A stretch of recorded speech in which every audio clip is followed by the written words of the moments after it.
જય રામદેવજી મહારાજ।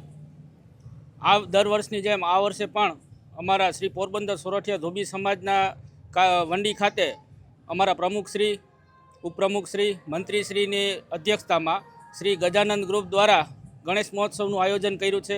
5 દિવસીય આ આયોજનમાં દરરોજ જુદા જુદા કાર્યક્રમ અને આનંદ મહોત્સવથી અમે આ ઉજવણી કરીએ છીએ। પ્રથમ દિવસે 56 ભોગના પ્રસાદના દર્શન, બીજા દિવસે સત્યનારાયણની કથા તેમજ આજરોજ દાંડિયા રાસનું આયોજન કર્યું છે। આવતીકાલે વાતે ગાતે ડીજેના સાથે અને આખા સમાજને હળીમળી એકતા અને સૌના સાથ સાથે ગણેશ બાપાનું વિસર્જન કરશું।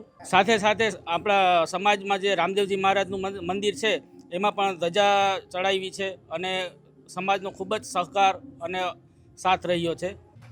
અમારા સમાજમાં જે ગણપતિજીનું મૂર્તિ રાખેલી છે એમાં દરરોજ અલગ અલગ થીમનું આયોજન કરવામાં આવે છે। નાગદેવતાની થીમ રાખેલી છે, પછી આપણા રાષ્ટ્રધ્વજની થીમ પણ રાખેલી છે। આમ ખૂબ આનંદભર્યો ઉત્સાહ અને સૌના સાથથી આ કાર્યક્રમની ઉજવણી કરીએ છીએ। અમારા દ્વારા રાખવામાં આવેલી ગણપતિ મહારાજની મૂર્તિ છે એ ઇકો ફ્રેન્ડલી છે અને અમારા સમાજના પાછળના ભાગમાં જ એમનું વિસર્જન કરવાનું છે। બોલો ગણપતિ મહારાજની જય। ગણપતિ દાદા મોરિયા હિમાલય ચોરિયા।